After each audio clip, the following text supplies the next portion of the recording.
भाईचारा यात्रा लेकर के निकले हैं, उसका मकसद है जो आदरणीय अखिलेश यादव जी ने पीडीए के तहत कहा है कि इस देश के गरीब और कमजोर, पिछड़े और दलित, आदिवासी और धार्मिक अल्पसंख्यक समाज से ताल्लुक रखने वाले सिख, मुस्लिम, ईसाई, भाई, बौद्धिस्ट अगर ये आपस में भाईचारा बना लेते हैं, मिल बैठ करके एक साथ हो जाते हैं, तो दुनिया की कोई शक्ति नहीं है जो इनको हरा सके। साथियों, इस समय हमारे देश में कुछ सांप्रदायिक शक्तियां हैं जो हमारा भाईचारा बिगाड़ने की कोशिश में लगी हुई है। जो हमारी गंगा जमुना की तहजीब है, जो सैकड़ों हजारों साल से हम लोग इस देश में सभी धर्म के मानने वाले लोग प्रेम से और भाईचारा के साथ रह रहे हैं, लेकिन पिछले कुछ सालों से हमारे देश का भाईचारा बिगाड़ने की कोशिश की गई, देश को सांप्रदायिकता के आग में झोंकने की कोशिश की गई। लेकिन अगर हम एक हो जाते हैं, इस देश के गरीब और कमजोर, पिछड़े और दलित, किसान और मजदूर, अल्पसंख्यक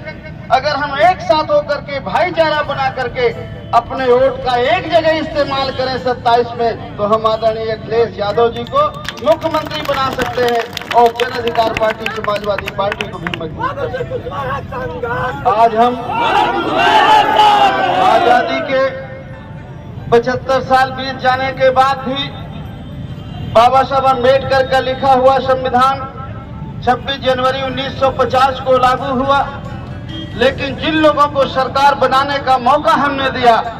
उन्होंने आज तक बाबा साहब अम्बेडकर के लिखे संविधान को पूरी तरह लागू नहीं किया। बहुत दिनों से ये मांग चल रही है और हमारा संविधान भी कहता है कि हमारे देश में जाति जनगणना हो और जाति जनगणना के बाद जिस समाज की जितनी आबादी हो, उस आबादी के हिसाब से हर क्षेत्र में उसे हिस्सेदारी और भागीदारी मिले। चाहे वो सरकारी नौकरी, थोड़ी देर को शांत रहो, बाद में बात करते हैं, चाहे वो सरकारी नौकरियां हो, चाहे वो प्राइवेट सेक्टर की हो, चाहे वो जल जंगल जमीन हो,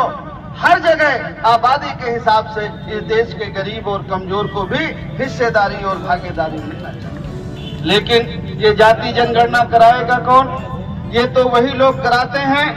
जिनको हम सत्ता में बैठने का मौका देते हैं। आज तक ये देश के गरीब और कमजोर की सरकार दिल्ली में नहीं बनी, प्रदेश में तो बनी, और प्रदेश से जितना हो सकता है वहां से आदरणीय अखिलेश जी ने या और लोगों ने जिनको मौका मिला, इस विचारधारा के लोगों को, उन्होंने गरीब और कमजोर के लिए काम किया। लेकिन देश से जहां से कानून बनना है, पार्लियामेंट से, वहां पर अभी इस देश के गरीब और कमजोर को जाने का मौका नहीं मिला है। बड़ी खुशी की बात है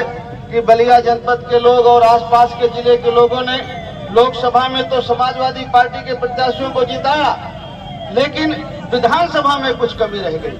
लेकिन अब यह तय करना है कि आने वाले 27 में